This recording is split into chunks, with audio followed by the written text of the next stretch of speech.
Okay, we are live.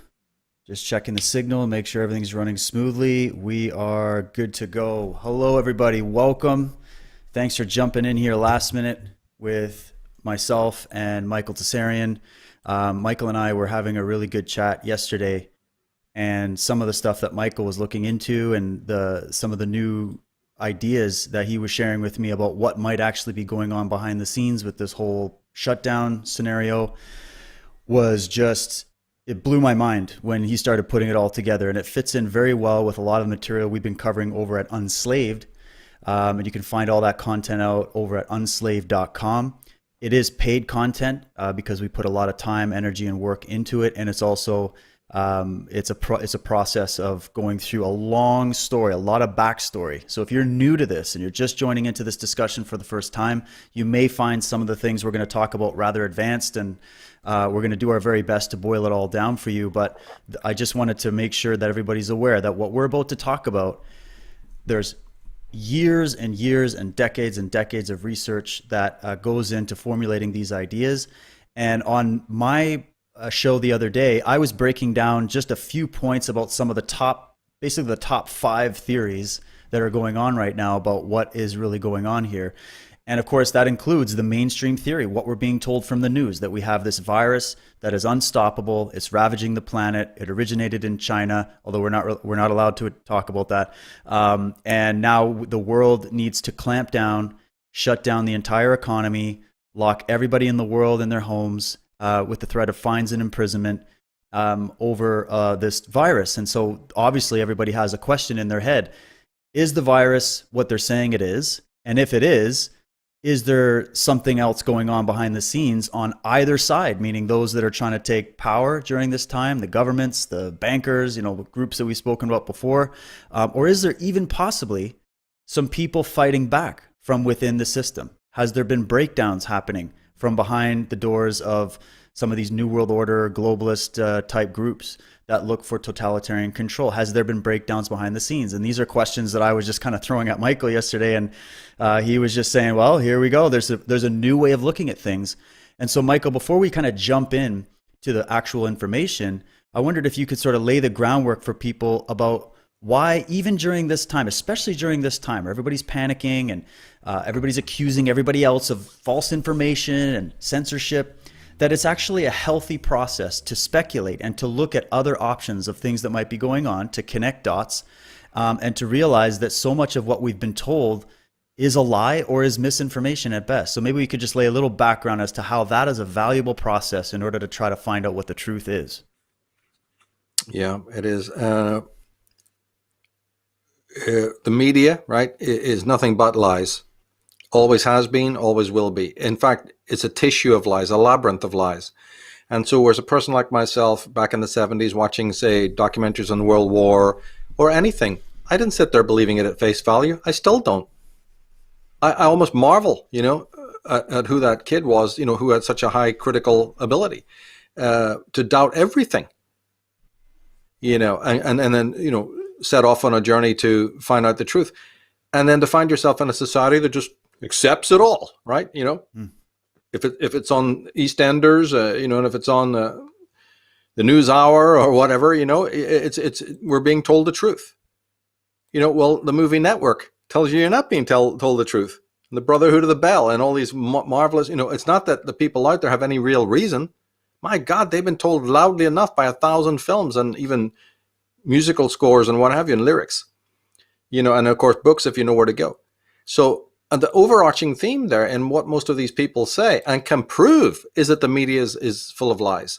If it wasn't, then the people I'm referring to would be mainstream, right? There's been nothing mainstream about alternative thought until like the late 90s. And even then, it's more still your, Graham Hancocks and that kind of thing, which is great and marvelous that, the Ralph Ellis's started to be heard and many others, I could name and that the audience would be familiar with. And now you got History Channel and everything like that, where that would never be ever 30 years ago. Absolutely no way. Right. So there have been, this is the thing, whenever we delve into these, modern horror stories and headlines, always contextualize it in the fact of the positives. And even the ultimate positive is government doesn't have any power. We have the power. They have the control. It's only when we give up our sovereign power. Who built the city's government? Men did. In the case of America, it was mostly a lot of Scots, Irish, and European males who built the world, and they can rebuild it as well. And they can fix the infrastructure and things like these. These are historical realities. History doesn't lie. History is our greatest repository of truth. And my message has always been, in a time of normal life, let alone traumatic situations in which we're in, turn to the message of history. Look at the different catastrophes that have taken place. Look at who's organized it. Look who benefits from catastrophe. That's what I want the audience to do now, is start looking if somebody was to cross a bridge and the bridge was, they had an earthquake and it was all cracked down the middle. And then you got some border guards going, hey, all you white guys, pull over your cars over to the side there and die. Hey, all you immigrants, come on, quick. We got millions of dollars for you. Come on, hurry up on through here. All these beatas and blow-ins. You think the white guys over there are not going to notice what's happening? So precious are these moments, because you don't have to then underline things in all caps things. People are seeing the lie of democracy, right? The lie of, although it's wrong to call it liberalism, but it's become extreme in America. So extreme liberalism, which is just a capsule for socialism. So all the things that people like myself and my mentors and you have done for years and years and years, trying to out these things, are now more apparent than ever, to the point, and you've already hinted at it, that it might even be on its death knell, because some of the garbage that's coming out of the mouths of the socialist leaders is so utterly preposterous, like the metaphor I just gave, that people are observing it.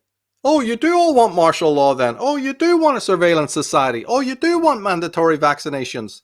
Shit, there's me thinking there's no conspiracy. Right? And then what I'm hoping for is that the sane people say, right, now that we have bagged for sure that there are conspiracies, because here they are, here's the evidence. Right, now let me go further and speculate about even deeper things. Right? So in one way that's been happening. We do know about deep state, right? We do know about, terrorist threats, because since 9/11 there's been terrorist threats to a very, very high extreme, and we'll talk more about that later. But the thing is, but then there's also, there's deeper things that you haven't studied. You may know about the Federal Reserve, and you may know about, federal government and all the rest of it, and chemtrails, but do you know about Islamo-communism? Right? Do you know where we're not going to use this word. We're going to use the word extremist, and we're going to use the word Ismail. Well, what about the Ismail threat? Do you know where it really, really comes from? I've been studying it for decades. And even points that we'll make today have to be extremely brief, because on Unslaved, we're going to unpack the whole thing. So we'll just, unfortunately, all we can give is a little hors d'oeuvre at this moment, later when we start talking about Ismail and the extremism that's coming out of the Middle East. That has a whole history and wouldn't have got off the ground without millions of dollars of funding from the West, but specifically from the socialists. And we'll look into that in just a minute. But, in short, just to answer the question to kick off, it's the frighteners. And hey, even if there's a legitimate, biological threat right now, and borders have to be closed and people got to, ration things and stay at home and all of that, it doesn't matter, right? Because there's collateral damage that the government, being committed to doing violence to the rest of us, being committed to democide, look that up, right? And all the rest of it. They've been putting the frighteners on us. But the thing is, what my message is, if people can just take away this simple thing, they've been doing it for decades. So what traumatizes you at a particular event like this is already over, right? A sludge, a seedbed of quite significant trauma already. Layers and layers of it that you're not aware of, because the body and the mind being compensatory, it's like, constantly being frightened by watching the same horror movie. You think you're getting less and less, horrified when you see the scene again and again and again. But actually, in real psychological terms, no, you're not. It's all being pushed into the right brain, and you're still frightened. And then when new traumas hit you, you're moving towards a breakdown point. You're moving towards critical mass, and somebody's observing you under a microscope to see how far you can go, Then they've been doing it through subliminal art. They've been doing it through the massive outright irrational lies, which the left excel at, because then that pushes your rational boundaries to critical mass again, you see. And it's all to awaken what's already under the surface. It's known as kindling in neuroscience and all of that, right? Kindling, PTSD, but at a low level. And what these people who are experts in PTSD and kindling never speak about is government. They speak about it in a typical, psychiatric and neuroscientific way. They're not interested in the governmental implications. I am. And that kindling, we use the euphemism of pulling the rug. But, all of these euphemisms besides, it is simply the fact that we are already massively, massively traumatized. People scream out for, what do we do about it? Well, we've talked about all the solutions that nobody wants to deal with. Like I said, looking at history, looking at shadow work. I've got so many solutions, I'm already out of solutions because nobody wants to apply it. So my job description has changed. From now on, everyone listening, Michael Tsarion has no solutions and doesn't offer any. Because you know what, and the reason, just in case you needed it, is because now, having diagnosed the absolute lowest strata reason, the basal reasons for why all forms of tyranny exist, I found it. And in short, it means that the tyranny is already within, right? The chosen people wanted to be obedient, right? To ingratiate their totemic father. Nothing's changed. The masses are the enemy. And all the big boys upstairs are just puppet masters. They're not creating the road. They may create the road, but they're not creating your feet moving along it, all right? People are infantile. And so you can have solutions till you're blue in the face. In fact, all through my career, I've been stupidly arguing, but I have solution when people ask, I'm stupidly standing there defending myself and listing, pointing the solutions. What was I thinking, right? I could be a solution dispenser and it wouldn't matter a bit. It's funny you bring that up, Michael. So, because, my job description has changed. Yeah, and it's so funny because I was just talking about this on my stream the other day where I'm getting the vibe from so many people, whether they're mainstream normies or alternative people or whatever, that I posted a video of good news about the virus. There was all these messages back and forth. It's coming from mainstream news, just clips of people who were interviewed that have this virus and recovered like a normal cold, a normal flu. And I put it out. I'm like, hey guys, check it out. Some good news. Not everybody is just dying the moment they even come within 2 meters of this thing. And I got absolutely reamed out because I felt, and I couldn't believe it. And as I'm trying to respond, because sometimes I respond and ask people questions just because I'm literally curious how people can actually come up with these ideas. I started to get the vibe that no, people are actually starting to get addicted and connected to the trauma that's happening around them. They don't want me to give them any good news. And that's what's really weird to me. That's right. Yeah, the participation is, and it's not that we're beginning, I've done all my work on this since the day one, to completely empty halls. But the truth is the truth. It doesn't matter if people are listening to it, right? Perish. What the fuck? I don't care, right? The truth is the truth. And it comes from the great minds, right? So that's all that matters. But the study of trauma and the way the government manipulates it is huge. That's what took me even into prehistory to do things on Atlantis and all. And now we have the same old again with this recent travesty, right? And why we should comment on it, and I rightly do so, is because it is an instance, it is more evidence for the universal feminization of our society. It's safer to call it the collectivization, but I think we can, go beyond that and call a spade a spade. Whenever. You see, for me, dark times like this are actually really good because it's kid gloves off. Right? Look at the state of the children. Look at the state of the education. Look at the state of the economy. First world countries in Europe are practically third world if you really face the fact. And America has never been free. Like I said, my God. And that comes from the Puritan heritage, which is Christian. We're going to have Kevin McDonald and others on speaking about this. We've got some great programs coming. But what one has to understand is that there's a fallacy, a parchment idolatry. It comes together with a mass hysteria. It's a form of it. right? But there's lighter and heavier grades of mass hysteria and mental contagion and disreality. Look it up, right? And reality distortion. Oh, and cognitive dissonance. There's grades of this. Some people are less infected than the other, right? But parchment idolatry, looking back to the Constitution, you just had great interview with Ralph Epperson. They've all found the loopholes that this document's fucking worthless. So then why is thousands of scholars out of Harvard and everybody else you can imagine in America looking back to the idyllic halcyon days of the Constitution that actually, if you really know what you're talking about, left the door wide open to all the kinds of oligarchy and tyranny? It covered every other base, right? But didn't cover where, history shows you the tyranny really arises. And then other idolatries, which is connected to, we have our founding fathers, they were deists, they were Christians, the Puritan, our Puritan guys who came off the Mayflower. They were a bunch of fucking collectivists. And the Quakers, it's just, remember I said in the beginning, lie, until your brain fuses, because some part of you back here is still oriented to the compass of truth.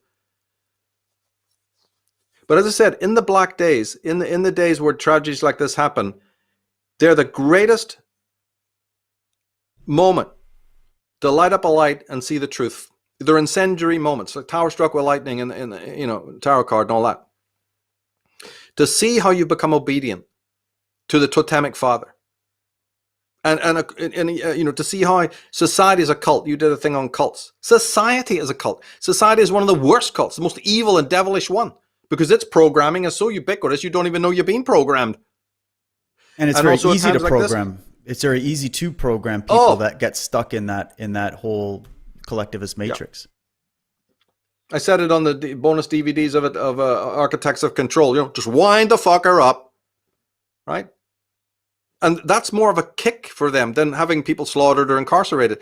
Watching them move around, apparently thinking they're free, right? When in fact, they're completely inhibited and under control. So at moments like this, because when this tragedy passes, this whole travesty, people will go back to sleep again. So we have to discuss it because we want to create that little lighthouse that say, hey, don't forget about all of this stuff and crawl back into conformity. Observe how your economy and your infrastructure is fragile. We said that on the last podcast as well. But observe that. Ask these chumps at the front of these Oprah Winfrey clones at the front of people's classes. Does it look like everything you've been teaching now works for you? You freaking snowflake fruitcakes? Right? Ask them, does it look like this wholesale feminization of government is going to fix the infrastructure now in a tragedy like this? Ask them if borders should remain open. You see, right. All their narrative, which is actually very, very paltry, we shouldn't even have to be going into this ultimately because the socialist narrative is so utterly threadbare, so predictable, and so absolutely irrational that we shouldn't even have any of these people anywhere near government. We shouldn't even have to have this conversation. But since you do, okay, then we'll make notes and go back and ask all these socialists afterwards, is anything that you guys have been saying worth the paper it's written on? Worth the hot air? And shove it in their fucking faces. But again, I can only reiterate what I've said before with a few, caveats. And as I, continue in this movement, I also, like I said, when it comes to things like solutions, I have changed my mind. I've made some radical changes in my outlook. But without boring people to death with that, the main thing is realize that society is a cult, right? And a cult has its icons, its altars, its sacred cows. Right? And it stays in an arrested situation. It's not that there wasn't good stuff in the Constitution. It's not that there's not good stuff in some of the proposals of the Founding Fathers. I'm not saying it's all evil that needs to be thrown out. And I'm not saying that given time, all societies, right, can totally improve in hundreds of ways. I'm committed to that. It's all under the heading of it's still better than when you look around at what's written in the constitutions of other countries in the world. It still leaps ahead. But what you're saying is be careful with worshiping it like an idol and saying it's all perfect. It's like you said, the parchment idolatry. It's this idea that we have this one holy book or this one holy document that gives you rights or gives you freedom or gives you enlightenment. And your message is no, that all comes from within. That was endowed to you by spirit and nature and something beyond some people sitting down and writing things on paper, right? Realize that government is itself an institution of evil. It's two evils working together: the collective mass mind and the puppet masters who manipulate it for their own purposes, whatever, right? And Tolstoy has said it, Shelley has said it, that when all men are good, government of itself will dissolve and decay, right? Wow, right? So what more manuscripts do you need? What more constitutions do you need?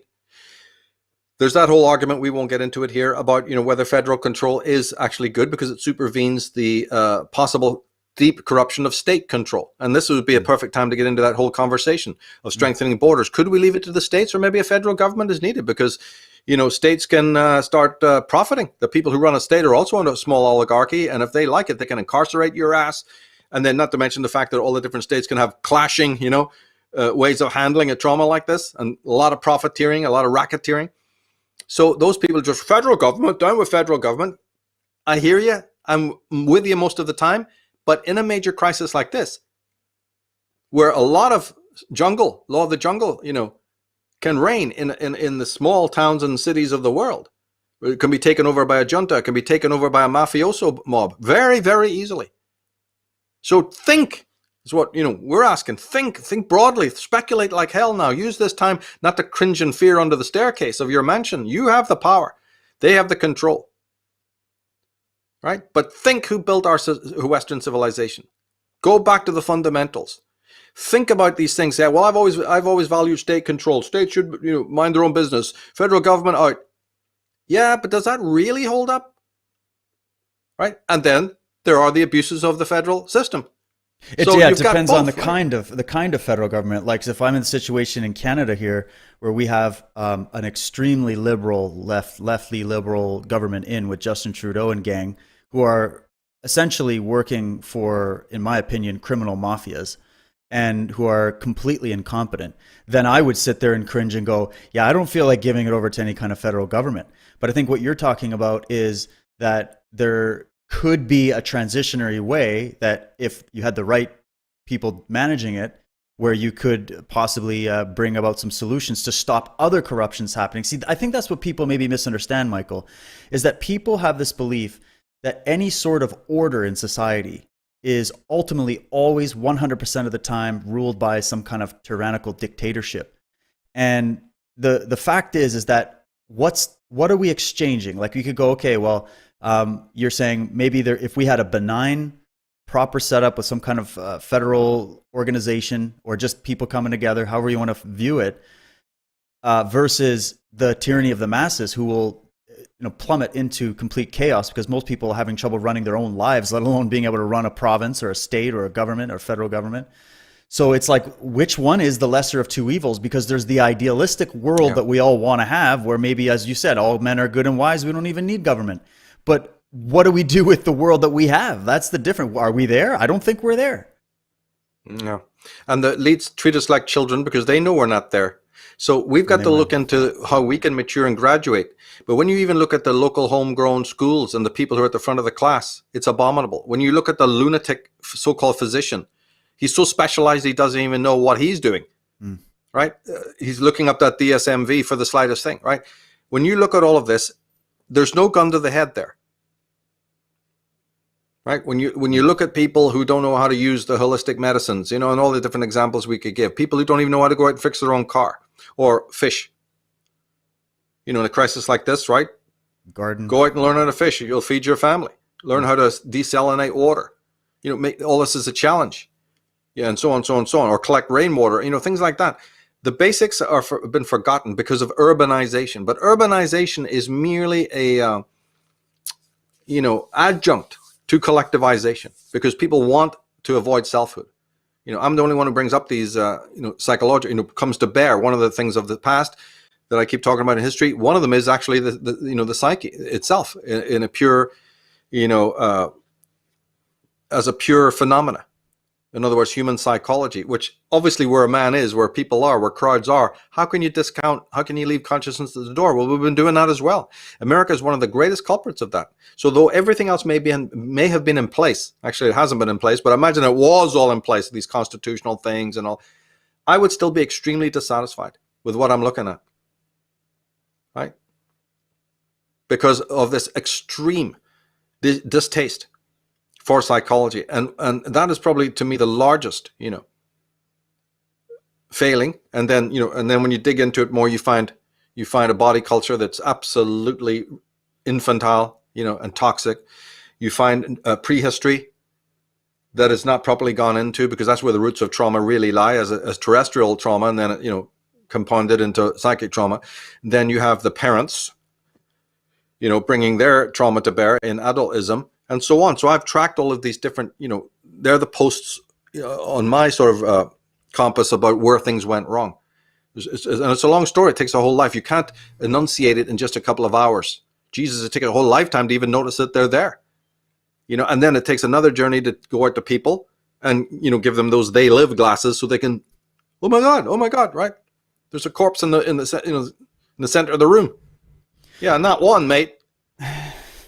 Well, and you said something opening this up, and let's try to. We're going to focus in a minute here on this theory that we were discussing. But it's just good to lay this background, because whatever's happening here, there's the reaction to it, and that's what I'm watching. And people are all freaking out about the actual virus and getting into those details, and we need to have people covering it. I've covered it to the best that I can. But what I brought you on here, Michael, is to diagnose exactly that. The virus of consciousness, the fear virus, the panic virus, the hysteria, the angst, all the things that those who have spent decades and decades, if not all of history, collecting data on human psychology, the managers, the farmers, whatever name you want to give them, Big Brother, those who would take power over you, they have a collection of information sitting on their desk about how your mind works that would blow your mind. And we've tried to unveil that and say, hey, they have this manual. You do have access to it. We've brought all the people to bear, the great minds and the works, to help people understand it. But it's not something that has become mainstream or that people are now motivated to go into, because of the fact that it is going to be a trial. It's going to be an underworld cycle for you to go in and learn about your psyche and cleanse your psyche and make it whole again. So you've been saying for a bit where every 5 to 10 years, there's this pulling of the rug.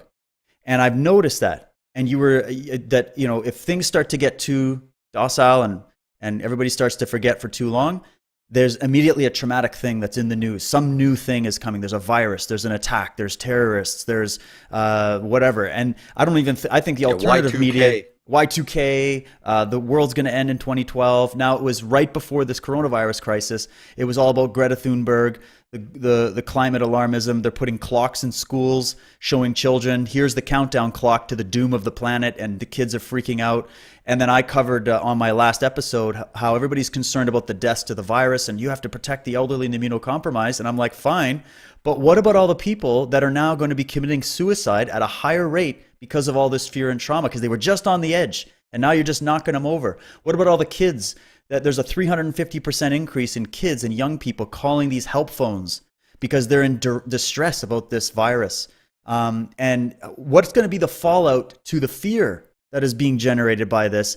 Those numbers will dwarf the numbers of deaths from this actual physical virus 10 times. And I brought that out, and I'm like, how come nobody cares about that? Are we going to censor all the media for people? Are we going to say, hey, we have to have a complete lockdown and a 2-meter distance from you and your television because 100,000 people last week killed themselves because they're afraid of this virus and the government shutdowns that are happening? Nobody gives a shit about that. So either way, they know how to poke and prod. And as you said, whether this is natural thing that just happened and we're all just dealing with it, or whether it was manufactured in some kind of biolab in China or whatever happened, we are reacting to it, and someone has a clipboard and a pen and they're taking fucking notes right now. They're taking notes. How's the reaction? How long are they going to let us keep them all locked in? How long is it going to be till everybody's climbing the walls, as you said? And somebody's taking notes. And so we should be also taking notes, and we should be free. Because the last time I checked, we're supposed to be living in this free society with free speech, right? We should be free to question, challenge, ask questions, investigate, put our detective hats on, put a whole bunch of different ideas on the table and try to sort it out, because the media is not doing that for you. Your government's not doing that for you. Only you can do that for you. 100%. 100%. They are watching it. They're watching it. They do this every so often. There's a whole story on that, how they even do it with charities and all of this. But yeah, just when you thought your televangelist was gone, just lay your hand on the screen and he'll give you the green cloth and the mesmer stare and it'll heal the coronavirus. Look at the level we're at. No, I'm telling you, there's Joel Osteen and a couple of others cronies doing the whole thing. Come to the TV screen, put your hand on your hand in the screen, and you're healed. We are not. It's happening right now. In fact, check how many people are turning to those, the panic of the children you're saying, and all the rest of it. Just see that these televangelist channels are skyrocketing, and we are medieval. This is, because people see, something odd and unusual about any of this stuff that's been happening recently. Not me. It's just business as usual. Right. The ants, run that way, or they run this way, given, if there's honey on one side or a threat on the other side, right? And it's been going on for ages and ages and ages. Systematically, right? To infantilize not just the children, right? To traumatize the children, to introduce even the millennial to trauma, but to continually re-traumatize people, because they are awakening up. There's a countervailing force that is indeed trying to awaken intellectually, let's just put it that way. Spiritually, we better, but not go there. But yeah, I'd say intellectually there's been some movement in the last, since 9/11 or whatever you want to call it. And so that has to be suspended. That's going to be knocked down. There was a headline today about a woman who's trying to talk conspiratorially, and the MSNBC just shut her up. Yeah, and tried to lampoon her, going, she's coming up with all these weird ideas about 5G causing it, So again, they're smacking us down. We're not part of the narrative. You're not part of it. And they want to maintain that corral, mostly on your mind, but on your body as well.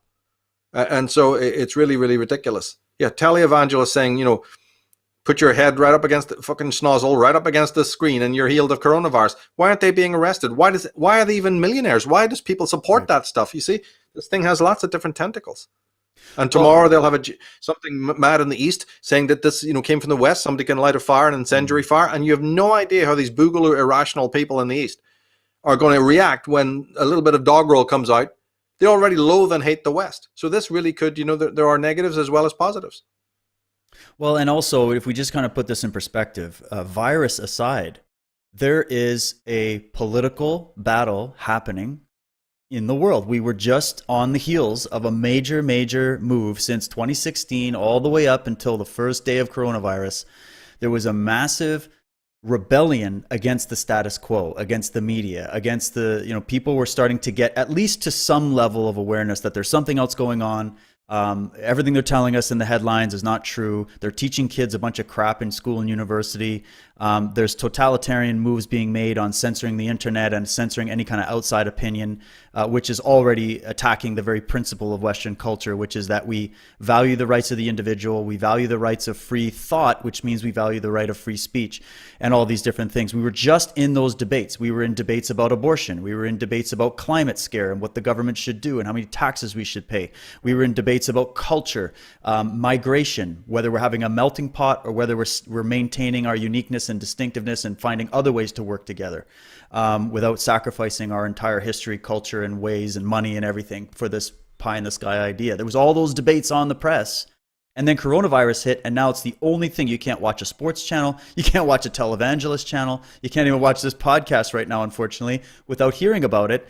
And so I wanted to talk a little bit about a possibility that you and I had done a show a while back on Unslaved, and you wrote an article on it, I believe, where we were calling it the dying conspiracy. And if, a quick synopsis from my end was that essentially you had these older, more intellectually driven, more cunning, more disciplined guard of this cabal, let's just call it the cabal or the big brother, whatever we want to say, that had their own plan for the world. These are the controllers. And that they started to die off. Some of them are dying off, they're getting old, and these younger chumps who were all raised with silver spoons in their mouth and golden toilet seats are coming in. They're kind of spoiled. They're not as disciplined. They're not cut from the same cloth. They don't implement the same kind of strategy, and that they were starting to botch the game. And during that time, those who were lying in wait, who what we might call the white hats, or people that may actually want to maintain some semblance of freedom and might want to fight against this, may be actually working behind the scenes on some level to try to mitigate what's happening in other areas.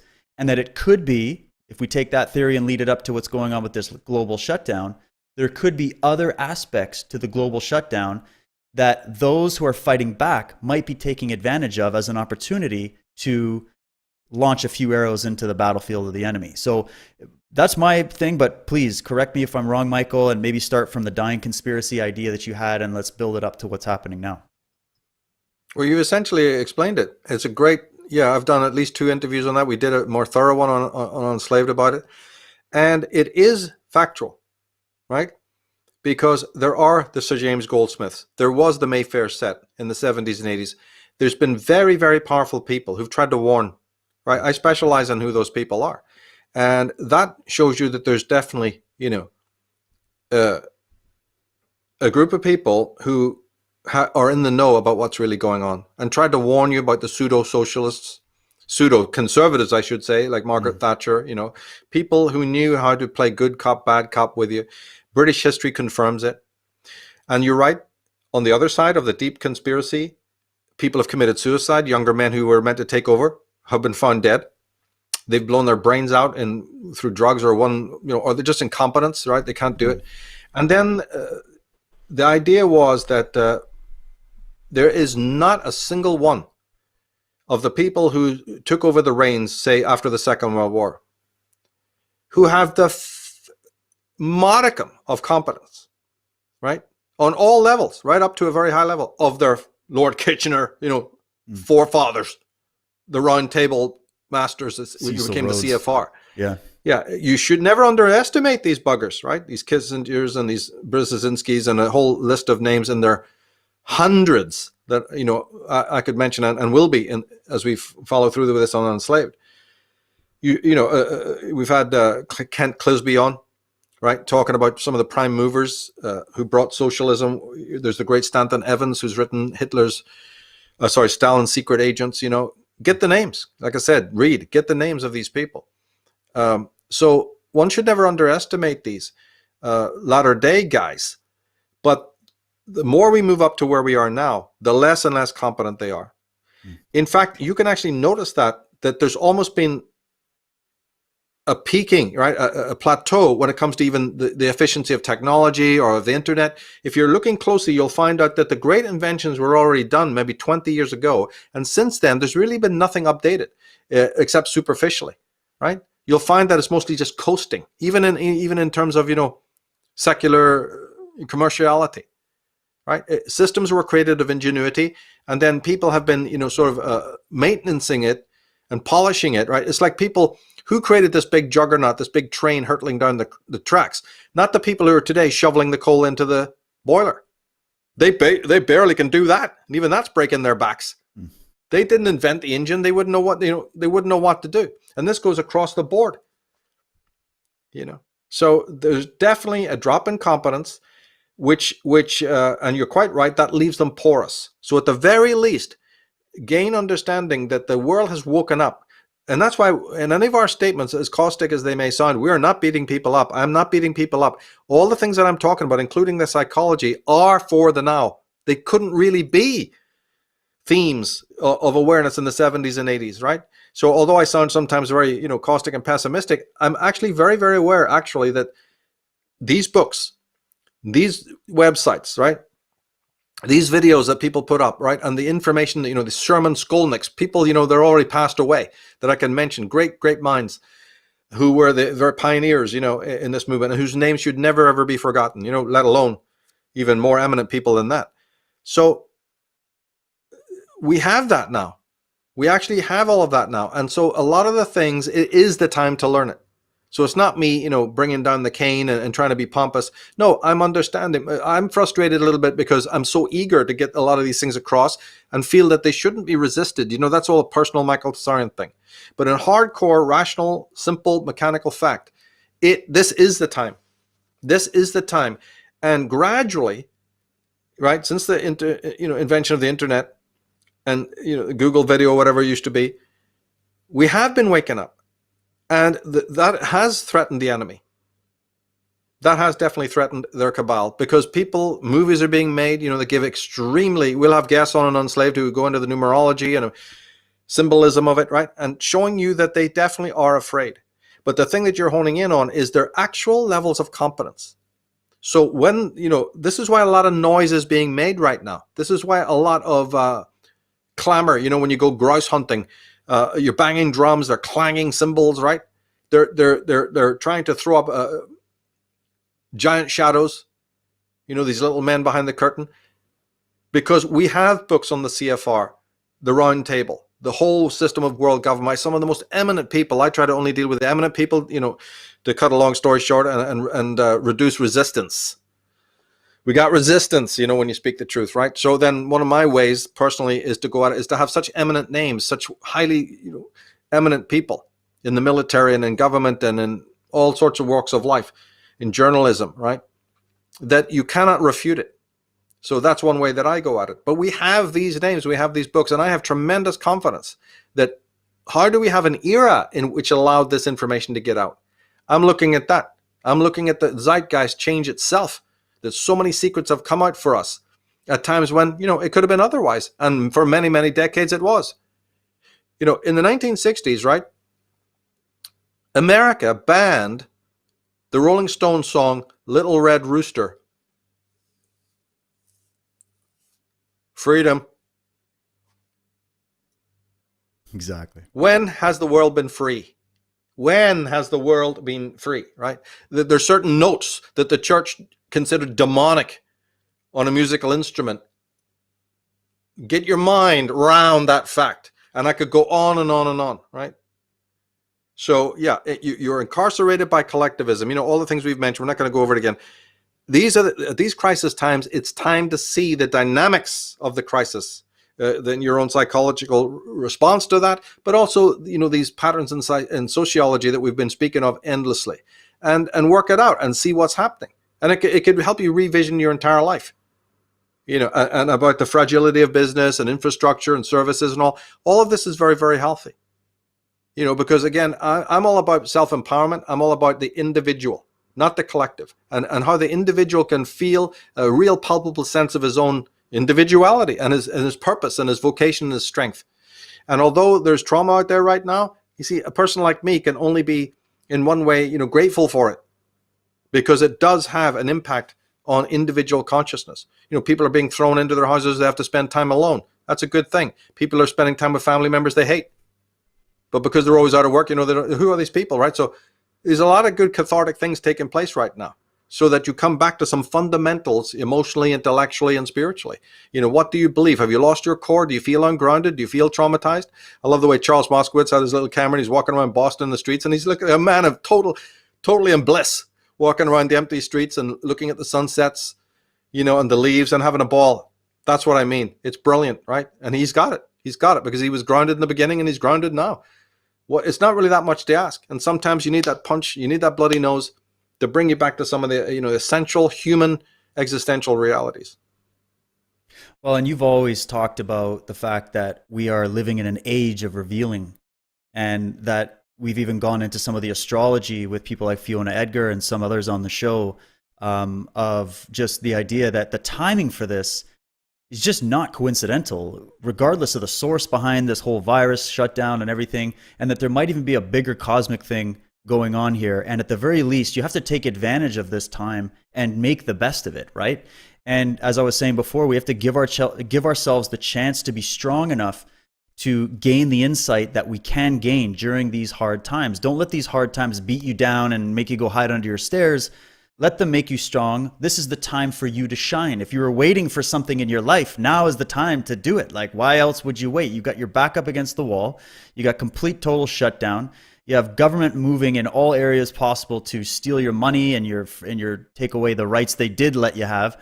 But at the same time, as you said, Michael, the power always lies with us. There's the illusory nature of power of these authoritarians, and even the illusory nature of power of this virus. And that's a huge thing.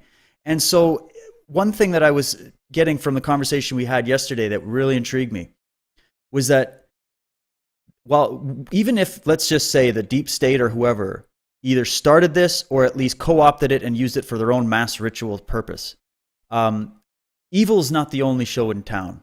The dark side is not the only show in town. We live in a duality. I mean, here we are, Michael, and here are these great people in our chat that are having a good conversation and trying to figure it out and asking good questions. So evil's not the only show in town, and take heart in that. But at the same time, maybe we can get into some details here for people about some of the ideas that you've had, and let's maybe lay a background to lead up to the theory that you were discussing with me about what could be happening here, or at least what could be going on in light of this pandemic. There might be other people trying to take advantage of this situation so that they can do good in the world. So, maybe a little background as to what we were dealing with when it came to the, these extremists, with the fact that it's not them orchestrating anything, but they're being used as bigger pawns, just like so many other forces. You were mentioning a term there that a lot of people might find confusing: Islamo-communism. What the heck is that? Maybe we can kind of get into some of those brief descriptions for people and then unpack this theory. Sure. When all this started happening, and then just very recently they started clearing the streets, clearing the towns. Immediately, a theme had leapt to mind that we were going to do a while from now. Which has to deal with the radicalism of Ismail, as we now are going to call it, right? The extremism. And I had to sort of rush to get something organized because it was all, research that was meant to come out in other forms, and now we have to. But again, just in very brief, all we'll do is introduce the idea, and that is that Islamo-communism is a phenomenon most people do not want to deal with, and yet it actually happens to be the most dominant, problem in our society today, right? And so already I have a problem with other things that have been made into an issue, all the anti-Trump stuff, and even your Theresa May's, and what's going to happen, with Boris Johnson, and even Brexit. Brexit is important, but Islamo-communism is more important, right? And this is a phenomenon that began after the Second World War, and we're going to be very brief here because there's no way to extrapolate. We'd run out of time very quickly. But it also ramped up when the Berlin Wall came down in 89, 90, 91, right? So when everybody in the world, because what I mean by ramped up is the powers that be used the fact that the wall came down to give the world the impression that communism, what we know as communism, whether it's the Bolshevik version, is the one that everybody would think of, but there's other kinds of communism. There's socialism. There's a kind of radical liberalism. There's, you name it. There's the Chinese version, right? That all of that had just sort of dissipated. It had lost the day, it had retreated from the field, and it was crushed. Well, the Avro Manhattans and, the people that I've studied know that that's just simply nonsense. Right? Your Trevor Loudons and some great people we've had on as guests know that this is nonsense. But the long and short of it is, it worked great to look like the edifice, right? The big window dressing had been smashed and desecrated. We got nothing to worry about. And everybody went back to sleep. And it wasn't really the incubation moment, but it was the gestation moment and the birth of a monster, of the two things coming together. And if somebody goes, Islamo-communism, I don't even get that. Well, you better start getting it, because they have at least one, they have many things in common, but the one thing that we can abbreviatedly say now is hatred of the West. Does that make any sense? The two groups, right? Communism and Islam, they get together on this one premise: deep, deep, deep hatred of the West. And so your 9/11 attacks and all the rest of it, and many, many other attacks in which many American soldiers have been killed. The thing is a fiasco, right? Like I say, we were going to unpack this later in a series, much more elaborate series. But the main thing is that pertains to today. When I heard about this shutting down of the cities and the towns and all this nonsense, right? It came to me that this particular scenario looks like it might have been mobilized. Now, what happens is that around the time after the fall of the Shah, who was a friend of the West and was a good watchdog, and he himself kept a very strong, thumb on these maniacs, these towel heads over there, right? And he was dethroned courtesy of the West. A long story we can't get into, but just I'm trying to get the dates right. So after the fall of the Shah, what happened was that from all the major Ismail countries, extremist countries like Syria, Egypt, Palestine, Pakistan, and Iran, and others, particularly through Mexico, dirty bombs were smuggled into America since after the time of the fall of the Shah. And this would be long before anyone ever heard of, Osama bin Laden. Even though he was around at this time, he grew up amongst all of these extremists, right?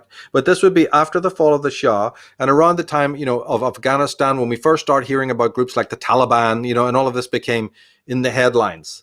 And of course, the next incarnation would be when bin Laden was more in the headlines because of 9/11 and all of that, right? But anyone who studied this particular cult of terrorists, the terroristas, right? The holy terrors, as we'll call them, for convenience and euphemistic purposes. Anyone who studied that subject knows that people like Muhammad Gaddafi had been funding the IRA in Ireland for decades. He was one of the chief suppliers of bombs and weapons to the IRA.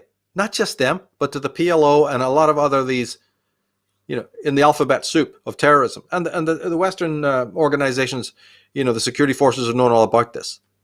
But that's a standard fact of the 80s and 90s for those who kept up with this stuff, right? But how it impacts us now is that since those eras, and for decades now, since at least the mid-80s and probably even before, dirty bombs and also suitcase-sized nuclear weapons, and also all the other accoutrements that go with assembling nuclear weapons, right? All of the different accessories have been systematically brought in to America, right, by the Ismail. And everyone warned about the burqas. Nobody listened. Everybody warned about how men are dressing up in the burqas, how small children, right, for religious purposes will not be searched, etc., etc., etc. What I'm talking about is not my theories. This is a standard, this is documented. And that's why I'd much prefer to go into it, in the normal way we do things like this, in a more systematic way. But, times given what they are, we need to delve into this, in a much more, give a presse of this thing. So the point is, these nuclear devices, often so small they can be put into a backpack, have since the 80s, folks, been secreted under the cities of America, under churches, inside of sewers, not all of which are checked. You see, get this idea of, everything's so transparent and modern in our world. No, there's loads and loads and loads and loads of places where these devices, and as I said, the assembly of them can be done, not just in people's houses. And see, anyone listening to me from Northern Ireland right now knows exactly how this works, because it's exactly how the Provisional IRA did it in Northern Ireland context. How they buried, where they buried, how they stored things in people's houses, what kind of districts they did it in. It's never going to surprise anybody from Northern Ireland. This is a given, huge caches of weapons and so on, right? But the issue here now is that these extremists have been systematically bringing them through.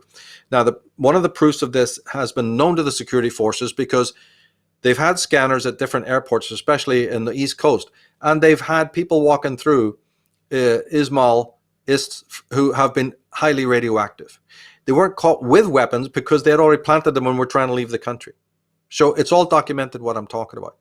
And this alerted then the security... Sorry to interrupt you there, but a good point here is that you were mentioning that many of the security forces, the intelligence agencies, or at least elements within them, were aware of what was going on. They would have had to be, because there's no way this could have just happened for the last 40 years or however long without anybody knowing about it. Yeah, absolutely correct. The positive side of it, actually, this has a silver lining. It's really let's put it in this way. There's two silver linings, right?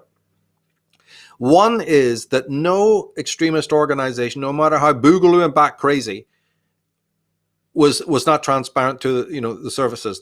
They've had their spies and they've had their informers. There's a lot of people in the Islamic world that don't like the radicals, right? There's Jewish spies, there's Mossad, there's a lot of different groups that have been watching and surveilling, okay?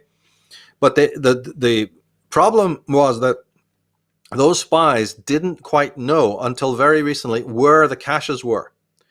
And what I believe has caused this whole coronavirus thing, and, again, could be wildly wrong here, but, one has to share it because it seems very consistent to me.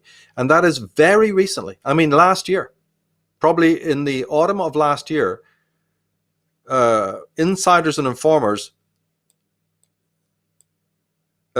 finally produced the evidence of where the caches of these storage, these caches are in America, in storage bins and in other places I mentioned, right? But also, in the suburbs and what have you. They found basically, maps or the details of where they were. But the thing was, it was more. They got more than they bargained for because they found out where a lot of it was in Europe as well. Places in Italy, places in France, places in Britain, right? So in the past, when information like this, because I said this has been going on since the early 80s, when security forces brought this to the attention of the world leaders, they were dismissed. Obama did not want to know, Clinton did not want to know, and Bush did not want to know. And there's reasons for that, right? Again, there's so many tangents here we can't explore, but just let's keep it simple. They did not want to know, and they brushed this under the surface. In 2016, when President Trump got elected, he's the only one who's interested. He's the only one who's taken measures. And so last year, very short time ago, he sat down with, I believe that this will all come out in future when they finally are able to disclose this, that this is exactly what this whole period right now we're going through was all about. And that was they had to shut down the cities, come up with this ruse of the virus, to get everybody locked into their homes so that scanning can take place and so that excavation can take place. You can't do it at night. You can't do it. You just can't. And also another reason why they can't do it or won't do it, where people are still allowed to be walking around free, is because you think there's panic now over this virus? Let me think. If it was suddenly admitted to the whole world through the press that these devices that I'm talking about were under your kid's school and under Starbucks or under the church, then you'd have panic. Nobody would be telling you to run and live in your, crawl into your bed. Everyone would be doing it, peeping out the blind, going, what are the government going to do? Just as I said about enlarging, right? Enlarge your speculative understanding. So they're thinking, hey, fuck, they have to stay in their home and eat leaves. The people who are in charge of this excavation, this seek and destroy. They're not traumatized yet. They'd be traumatized if we were honest at this given point. So that's why we cannot let them know, because then you'd have the real panic, which means that I read the panic of today as contrived. Right, so we had to share this and a little bit widen out for people, right? That the panic that you think you're going through now, and the rationing and the mass hysteria, all of that's there, absolutely. It is nothing compared to the war of the worlds that would happen if the truth, right? So government in its Orwellian sense, yeah, but this is the one with a silver lining. And then just to go back so people understand, intelligence finally came up with the location of these things, and they have to be got rid of. And also look at the silver lining. I said the second silver lining is this: if they are found, let's think more like when they're found. It takes a month or more, and that's what we're going through now. We're going through lockdown precisely because of this. Once these devices are located, do you realize, folks, listening to us right now, the bloody nose that the extremists get, the Ismaili lunatics get? They've been bringing them up chiefly through Mexico, by the way, but also through the Canadian border. But the mass of it has been accumulated in Mexico, and they've been bringing it across the border there, where the checks on the Ismail group is less, far, far less. So they've been getting it through that way chiefly, and they've been bringing it in for decades. Do you realize the bloody nose that they'll be given, and the triumph it is for the West if and when these devices, which are really there, it'll be, 9/11 will look like nothing. So this is a threat that is totally documented.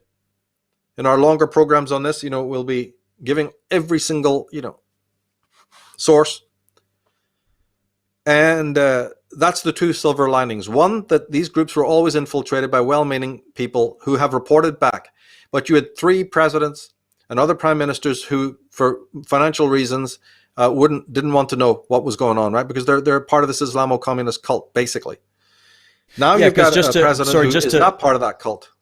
just so we clear this up before we get into Trump. So basically, we've got this Ismaili group that has their own ambitions, and it has to do with an ancient religious war that's been going on amongst all the religions, and we've critiqued all of them equally across our platforms. You know, the idea of the dark side behind these various religions, etc., even getting into the Vatican and all that, but also going into the East. We've gone into even secret societies that exist. We have a whole program, I think it's like 5 hours long, on the Eastern Illuminati, you know, some of these illuminist groups that live in the East, and that there's been infiltrations happening in America and in Western countries for decades, like you said, these agents. And so when you're saying there's a bloody nose being given to, if this is what's going on, there's a bloody nose being given to these extremist organizations who have been slowly leaking in their weapons of war into these countries. There's also a big bloody nose being given to those traitors and those huge, powerful organizations, maybe some of these royal families and elites and who knows, that are actually hoping for the destruction of the West so that they can take power over what's left over after the end of this thing. Because they maybe feel they're fulfilling some kind of prophecy as well, right? Yeah, it'll be a takedown that includes that as well. Since the Afghani war, right, movies have shown a positive complexion of the tallies over there, right, those loonies, and in general of other things. And so the story of the Shah and the things that should have come out to show you what an enemy you've got, the story of Islamo-communism, should have come out a long time ago. I can't think of a threat more than that. It's the same bullshit. You see, it is the threat because it's the reincarnation. It's the reincarnation of what we knew when we had Khrushchev. In fact, you know, even from Khrushchev, see, Putin is highly implicated in this. But Khrushchev is the first one to start sending his Soviet intelligence out to create tentative links with the Chechen rebels. Putin and his men are the ones who handed over all the nuclear weapons. Now, these aren't miniature weapons. These are the huge ones that take aircraft carriers. He gave something like 4 nuclear aircraft carriers to the Chechen rebels and to the Pakistanis. He gave 14 gigantic nuclear weapons ready to go to the same group, who then moved it around. You know, it went to Pakistan. If you bring up the Wikipedia page I showed you, this is a starting point. I mean, I can tell that a lot of people are just sitting there totally, their mouths wide open. It's the first time they've ever heard about this. Start here. As I said, you know, wait for our future podcasts on this. But Dr. Mahmoud is the main man who worked on miniaturizing the weapons. All right.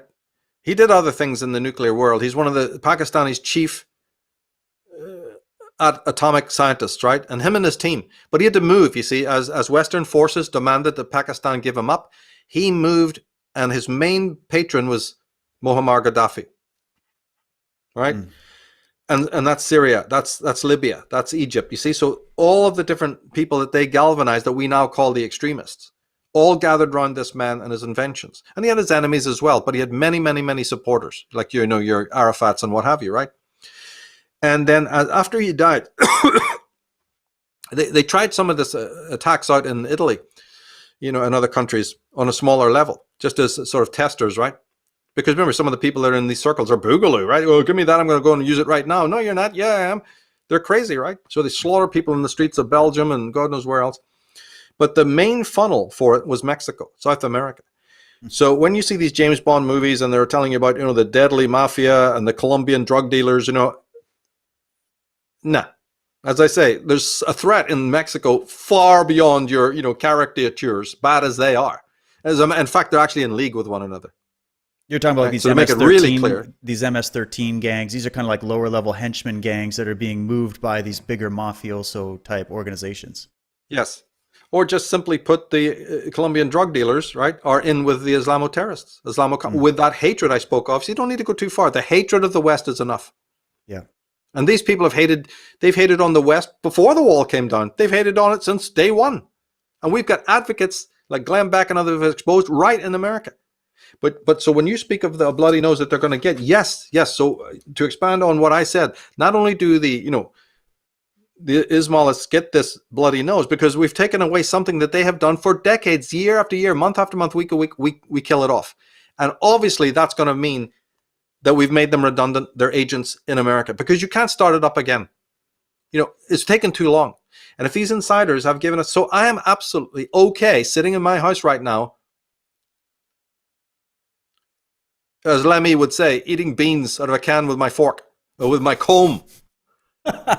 Yeah, I am, I'm happy, right? I am happy. I'll walk around, elated. I don't care. I'll even give my life for this because this is a very needed blow against the enemy. Now, the only caveat to say is then obviously government is not going to tell you this until, a nice tasty piece of time has come by and everybody's back, because you can't. Obviously, if you were them, this would create real panic, not the pseudo panic that you have today. And the media has co-opted it, so look at this from a slightly different point of view. And you'll see that, yeah, most of the patriotic people listening to my voice could say, I sign on for that. Because, yeah, if this group that is so anti-Western could, in fact, under the Trump administration, be getting its bloody nose right now as we speak, yeah, I'll stay in my house while the streets are, surveilled. So there's my theory, right? It's just a theory, a hypothesis. It's based on evidence that I totally believe in and will give the expert testimony, down the line. But again, it's just one of those things that needs to be factored in. There's more than one could even say about that. But it doesn't mean that it's all bad. And they've used this pathetic ruse. I mean, cleverer people than us have already shown you it's nonsense, right? This coronavirus has been around for decades, right? Even when it mutates, they can handle it. A couple of countries, including Japan, have already come up with antidotes for it, for goodness sake. The Japan's thing, not even on lockdown. Japan's not on lockdown. No. I said, yeah.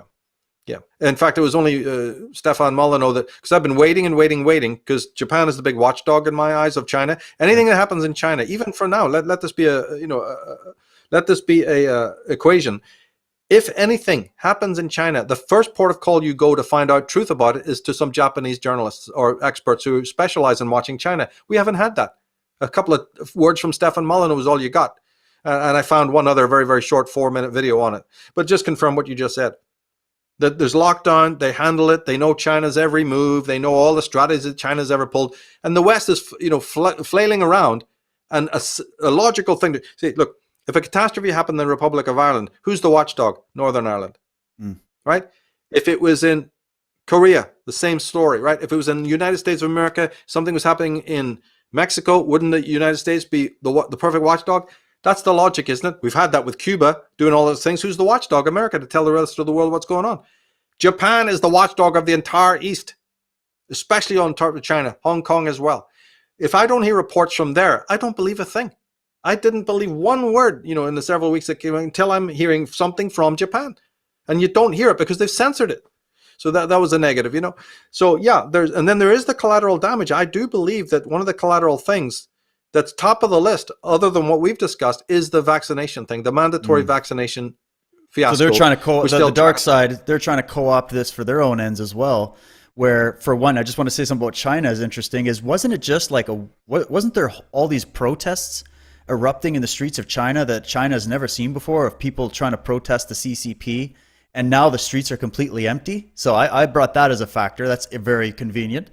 And then also what you were just mentioning there about, people sort of catching on and, looking at Japan and looking at other things. There are a lot of people trying to co-opt this for their own benefit. And number one is the vaccine manufacturers that would love. And there's another show I'm going to be doing about what they actually are planning to put into this vaccine, because we know we've got this has Bill Gates' fingerprints all over it and so many other people that are in nanotechnology as well. They're looking to inject nanotechnology into this stuff. And this sounds like a movie. I know all this sounds like a movie, but it's fucking real. And that's something that they want to get to a point where it's mandatory. And even if you just come at it, forget about the occult stuff for a second, forget about the mind control, the power, just think about the money. If you're just a simple, average Joe out there that can't grasp the big picture of why people might be doing all this stuff, just think about the financial incentive for a minute. If they can forcefully vaccinate every single living human being on the planet, of which they've just told us there's 7.8 billion people on the planet right now, then what kind of power and control is that? And the fact that they get to tell you, the government will force you to take whatever concoctions they want, even though we've got President Trump and others now coming out saying, hey, what about this chloroquine solution? That's a drug that's it's not toxic. We've been using it for malaria for years. We've got all the testing done on it. It's working. We've got vitamin C injections. We've got all kinds of things that are working brilliantly to combat this flu. And yet all we're waiting for, everybody's like, nope, we got to wait the 18 months for the vaccine to come out. It's like, whoa. So I agree with you. There's got to be something that is also being brought forward here, that they want to co-opt this. Yeah, and check our Facebook pages because, Bill Still, Charles Moskowitz, Stefan Molyneux will post the best of the best there so people can keep up to speed with what's going on. Yeah, so that's my idea, right? That I will willingly make sacrifices on the mere whim that these monstrosities over there, these primitive mud fucking races, right, get their bloody nose. That's just, I can't make it any more polite than that. When you know what they've been up to and what they do to you, what they do if they had control. Now, of course, somebody will say, Michael, if that's the case and they were meant to be given a bloody nose, then why were the streets of Europe filled with Syrian refugees? Right? Well, that's because you're dealing with a watch. The Merkels and the Putins are pro all of that. That's what I said, right? That's part of the collateral damage. They do want to destroy the borders and bring in world government, and they do want to undermine what's left of any kind of conservative voice. Right. And it goes back to what we said at the very beginning about the conservative voices that are there, the Charles Murrays, right, the Trevor Loudons. There's great work, rich, deep work that is there for your healing and for your intellectual uplift, right? And many others we could name, like Charles Moskowitz and others, right? He's written, I've mentioned him several times because he's actually the expert on Islamo-communism, by the way. So we've done several interviews with him and I recommend his books. Go and read them. And you'll see a story unfold that you wouldn't even believe, right? Hitler didn't even dream about what Putin has already, manufactured. So this trail that leads through Pakistan over to Mexico and up into America. So yeah, I don't want those devices under, cities and towns, ready to be set off by the next loon that these towel heads throw up. And that can happen because this professor, this Dr. Mahmoud, was a loon. His backers were loons. His whole group were loons, right? This Yasser Arafat's a fucking loon, right? They're living in the Middle Ages, mate, right? And so we have to worry about that as the number one threat. The number one threat. And those people, as when we're talking about them, like from my point, they've also been, like, if you think about the climate of many of these countries, they've been raised and brainwashed and controlled by these various religious ideologies. We did a show with Jason Georgiani to talk about the fact that civilization in the Middle East, specifically with Iran, was hijacked. The whole process of building erecting a brilliant, technologically, philosophically advanced society over there was co-opted and turned back into this Middle Age, primitive type ideology, and it has made those people primitive, and they have been stuck in this cycle of control by these different religious leaders that have been ruling them, very much like we can think about in feudal times in Western history. And they've been, war from all sides. And one thing too is that these Ismaili extremists are even more brutal to their own people, let alone like just innocent families that are just living over there. That's not who we're talking about here. We're talking about the brass, the real minds behind this, the sick minds behind this ideology that has polluted those peoples over there and kept them under heel, even worse than what they want to do over here. That's right. And some of the sources that, I refer to, and as I said, we haven't even got into this thesis because other things of much greater importance have taken priority on Enslaved. But those sources, they're from inside, a great many of them, right? So they're from inside. So get that correct. This is the level of research we're dealing with from very, very eminent people within those coded people who grew up like Jason Georgiani and others as well. And it can leave you in no doubt that priestcraft is the prime mover, and you have that priestcraft in Judaism and you have that priestcraft in Christianity. It still controls the world, right? But in some strange way, that's all it is. But the weird animating thing, which I've just dated it, and we'll be much more specific in future programs. But generally, after the fall of the Shah, they went boogaloo. And then after the Second World War, the original conception, right, were religiosity, right, of the Middle East, bonded with the politico, right? So you can see pictures. I have it. You're on the line. Go look up Grand Mufti meets Adolf Hitler, right? You'd say, I thought you said communism, Michael. Now you're saying Nazi. It's Yeah, socialism but collective. the great revelation of the 90s and into this right now is that they're one and the same, or not one and the same, but two branches of a similar ideology. Do you realize that most people in this world haven't even got that far? And I'm not beating people up. I'm saying now is the time to get that far. Now is the time to throw aside a lot of the bullshit that the media has handed you about these incendiary groups and find out a different narrative that explains everything. And this is only what we're talking about, is just the tip of the iceberg. I can't wait to get, but I've had to be systematic. One of the things, is to be very, is to play for time and do things gradually, because then once it's left, I'm satisfied with it. So I've had to force myself, control myself so that we can do things in a methodical way.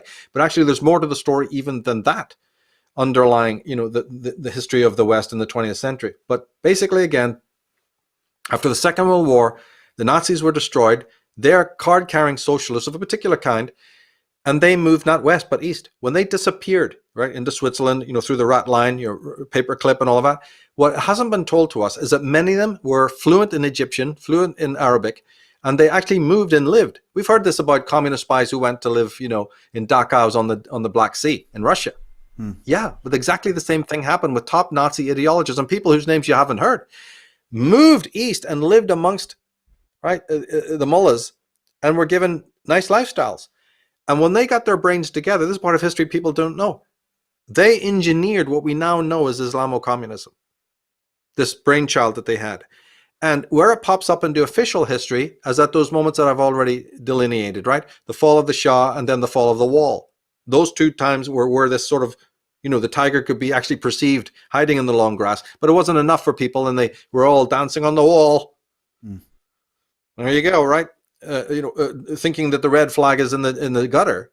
No, it's just, they've just hybridized, right? It's just they just got a new window dressing, and we're talking in 2020. This, look how long they've had, and so in these periods they have saturated the West reasonably easily with these nuclear weapons. You see, now luckily we're to again contextualize and bring it to exactly where we are now. So old meets new, right? You are sitting here now listening to this because of that silver lining where everything that they did was reported and was being, spied on. Intelligence documents were being made. But I believe it is only in recent times, probably 2019, that the full location of these devices was discovered. Now, what would you do? Right? What would you do? It's a simple equation. You'd do exactly what, President Trump and some of the others are doing right now. You'd have to concoct a pseudo frightener. You just would, or at least go along with it. I mean, it could have been. Truth. It could have even been concocted by the original globalist plan to try to use this as a way of increasing power and shutting everything down, and the mandatory vaccines and the whole thing. And then they could just be like, "Oh, this is our opportunity to move. We can just take advantage of this. Yeah. Sure, we'll lock it down. Let's lock it down and let's go clean this place up." But remember my dyed in the flesh hallmarked philosophy. They don't need to create a panic to do anything they're doing. They lead us by the nose. We haven't actually mentioned that, so I'm glad you brought that up. Remember, the baseline of anything I've said about the conspiracy movement or being person in it is that it's all going to plan without any of these, hot points. There's something phenomenological about the hot point that's more than what you're saying, you see? Because half the stuff that you're talking about is already being done, right, with people signing on for it. Yeah. So it just seems incongruent. I mean, you could be 100% right. I don't doubt these psychopaths at all. But being psychopaths, they also know that work with the complicit, right? What did J.R. Griffin call them? Useful idiots.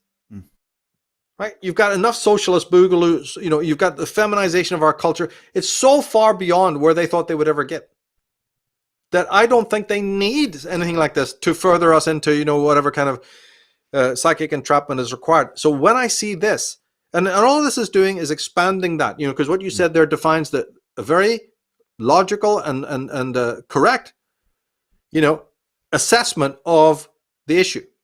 What I'm trying to do is say, okay, but let's turn it around to the other side, right? That's all, and see it from a slightly different point of view, and based on this evidence that the Islamists, frightful radicals, frightful anti-Western people, frightfully right? I mean, there's nothing to compare in the world with this once you've delved into it and studied it. Have done this, and therefore it takes takes a couple of weeks or months to scan. First of all, to do it without being anyone looking, to go into private buildings, to go into all sorts of sewers, where they've plastered it up, and you could just walk past, you wouldn't even know what's cached there. It's quite easy to do this, and they've been planning it since the 80s, so you can imagine this has been ongoing. So these dirty bombs exist. They've been meticulously brought in. Experts like this Dr. Mahmoud and his brood, you see, have miniaturized them. They're extremely toxic and dangerous. And do you see then that the silver lining is then, if they can be sought and destroyed, that is really the takedown. What I'm talking about is tantamount to the absolute takedown of any kind of Ismailist threat. I'm sign on for that. I will absolutely sign on for that, folks. I don't care what anybody thinks about that. And the second silver lining is the traitor bastards in our own countries who've facilitated this, they lose the day, right? Their agenda, their coup de grace, didn't come off. They were foiled. I will, I'll eat some boiled leaves for a few weeks. If it's a small price to pay, is what I'm saying, folks. It's a small price to pay. So just contemplate that. Let it sink in. If you reject it, hey, no problem. But again, this is a beautiful time. Yeah, why not? I'm always a big believer in that, and now we get a chance to actually show the evidence of that. And for people who want more substantiation, you'll be getting it, because just, again, apologize for the delays, but some of the subjects we've been dealing with Unslaved have been, for 30 years or even more in the wait. And so they've had to be prioritized, and we've only been around for 3 years, and we've done a wonderful job at that, bringing things that I've been carrying on my shoulders for so goddamn long that it's no more. Please, let's have a platform. And you provided it, David. So, by working to get the thing moving, and that provided me the platform. So, of course, I can unload a lot of this great stuff, but there's loads more to come.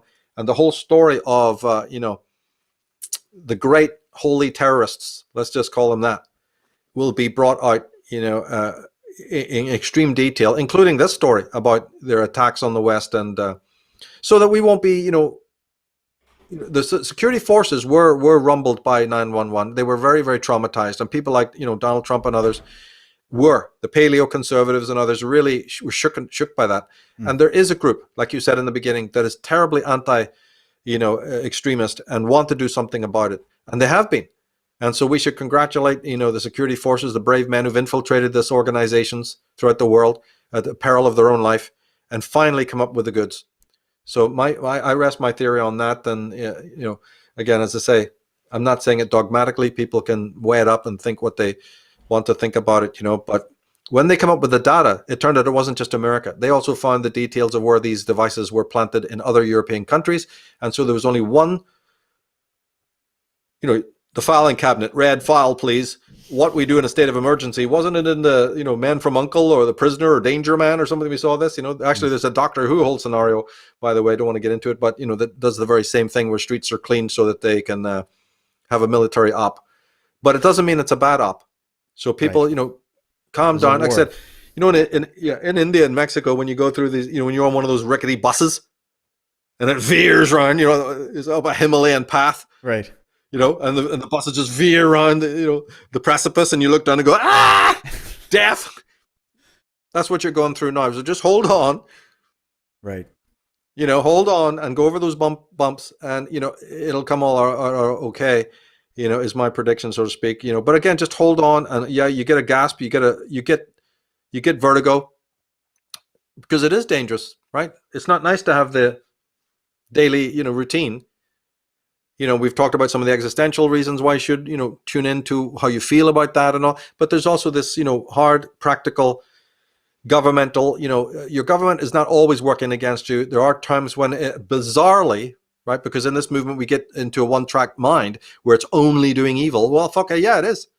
But you got to also rationally realize that there are times when that rule is broken. And they're good people from within. It falls into the same category as, when you have two rival groups and they've been fighting even for decades or centuries, but a third group comes in to fuck with the one group. What happens when the other two groups, hey, bug off? And the two groups come together to fight the alien group. Right. It's like that. It can happen. There is precedence for it, folks. So that's my 2 cents, And again, thanks for everybody to allow me that 2 cents as well. Keep your minds open, speculate, observe, try to do it in a more stoical way, and watch that limbic responses. You should always respond, but you should never react. That's the key in life, because you'll be the only loser if you do. Oh, it's brilliant, and it's really got my gears turning, and I think it's important, and I think it is healthy to. We got nothing else better to do. We're all sitting here in quarantine. What do the powers that be think? We're going to be sitting there trying to figure out what the hell's going on with the world, because we live in a historic time that's never really happened before in this context. Although I really think that there's something to the idea that this is an ancient war on unslaved. We've even gone back to going back into the Templars, the battle between the churches, the clergy, the Cistercians, the banking, the whole, like, the lineage of where all these battles came from. And when you have young people coming out of school today watching all this stuff happen in the headlines and hearing someone like you talk, Michael, they're like, what are you talking about? This is age old. This is an age old conflict. And it makes me think, when you're talking about this whole thing about maybe the organization of this, I was thinking of the Lord of the Rings, where you had Saruman, who basically asked some of his orc wizards to create an army worthy of him. He's like, let's create an army worthy of Mordor, and let's sick them on the people, the men, the elves, and all the good people in the world, and then we'll take complete power for what is his name, Sauron. And if you kind of use that as a metaphor, in a weird way, that's kind of what's happened. There are these sort of wizards and magicians, and there are these sorcerers and these dark occultists that have this belief system, and they'll use whatever tentacles they can. You want to go hire the socialists in Germany for a while, or go hire the communists in Russia, or get the Ismailis over in the Middle East and get them recruited into the cause. If there's an objective going on and there's a big geopolitical chessboard happening, as Brzezinski and others have pointed to, there are directors, there are actors, there are producers, there are financiers, there are organizers, and then you have to remember that there are good people that signed up to join in the military, signed up to be involved with the government process, went into the intelligence agencies. There are those, I think, those James Bond types out there that are like, hey, I love my country. I love the freedom that we have. I really do want, this is what I signed up for. And I see corruption even in my own organizations. And so I'm going to go look for others that are also onto this and team up with them. And we're going to fight back. And, we can't think at any time that evil's the only order of the day. And I see that pessimism from so many people who are just like, it's over, it's game over. And so I wanted you to bring you on to talk about this silver lining. And Michael, maybe we just have like maybe 5 minutes here, if there was any thoughts you had, maybe just on the bigger picture, the cosmic picture, the fact that we live in time and that nature, the truth, as you said, doesn't need any defending, and nature goes in its own cycles, and the universe operates in its own cycles. And there is a bigger picture even than what we've laid out as to what could possibly be happening behind the scenes here. So did you have any sort of final comments on the bigger cosmic picture here? Oh, there's so many things I could say. Let me also mention insiders, right? John Stormer, Bill Binney, Bo Greitz. There are people out there who've done, and more than that. Again, they're laced out throughout my work. I dig into all of that, right? These are insiders who have done extremely wonderful things to expose things that, outsiders could never possibly know. But the thing is that in the conspiracy movement, we've been like little moles, right? We've been little moles. We've been digging and looking for, the truth and going into the deep roots of conspiracy. Sometimes you forget the conspiracy that's, right there in the full light of day. So this radical ism is it. So folks realize that there is a major open threat that doesn't require any major sort of conspiratorial, gymnastics to uncover, right? There are all those other ones that exist, and you definitely need to have your compass focused on them and keep up to speed with all of that. But there is an open threat that haunts the world right now, right? And that's Islamo-communism. And it's not okay for you not to know about it, right? And so, we'll be exploring that right now. I just suggest the works of Charles Moskowitz. Start there, go and look up Dr. Mahmoud Loon, #1, right? Who worked on the miniaturization projects, and realize that this is a big threat, and it is a real threat in your streets. And so government likes control, government is in control, but government doesn't also want to lose its control, Well, it's sure fucking lose it if 1,500 nuclear devices go off in America. So as I said, the two groups who fight each other suddenly go, hey, I'm on his side. What? Yeah. Well, these are the time for the most boogaloo thing. This is the most, improbable things do actually happen in the flow of time. And a real alternative thinker, you see, has to also understand that. And, it's an unlikely bedfellows, very unlikely bedfellows, but it does happen. And so, when tomorrow, after a certain period has gone by, which I can never predict, when they feel that everybody is calm, it might be from the very echelon, actually, from the White House itself. They say, hey, folks, we're going to now disclose what this was really all about. And maybe they won't and keep it silent, and it'll be investigative journalists, like Trevor Loudon and others who, finally go, hey, this is what it's about. And it won't surprise me. But in closing, sure, there is the psychology to bring to bear. There is the extraordinary regressive, because what we're talking about, coming from the Middle East, is just it's not just they are only regressive. Within the West, there's been the forces of aggression, and these are the socialists and the leftists, who are really, when I say feminization, collectivization, it's really synonymous with regression. And we've explored that in great detail, through other programs. But what's taking place, and you can see it in the children, you can see it in, their whole loss of the world that their ancestors built, and then also other levels of confusion, you see. So healing is really an amazing thing. And so sometimes the sharp shriek, method of tearing off the Band-Aid sometimes is tantamount to a healing process as well. So don't lose sight of that. And what we're going through right now can bring some really important fundamentals about. And this won't be our last word on it for certain, because things are changing basically on a daily basis here. But again, thanks for listening to my 2 cents, David, letting me come on and do this. Absolutely. No, I'm glad you came on. It's really important to do this, and there's probably so much we can't even say here. We wouldn't even get away with saying it on YouTube. So, we have to do this over and on Slay, but we'll continue to unpack all of these things. We've got a very interesting show tomorrow that we'll be focusing in. This will be for Unslave that we're going to record, you and I, Michael. It's called "Does God Have an Unconscious?" And so we're going to be getting into, again, the consciousness, psychology. Getting into some of the elements of nature and the universe and how it all works together. So that'll be a very, I think, enlightening show that will help, give people some context on some other very important matters that sort of underlie everything. So you can head over to unslave.com. Thanks to everybody there that has allowed this platform to even exist. Thanks to all of you who have joined us here on the stream today. Your comments and your questions.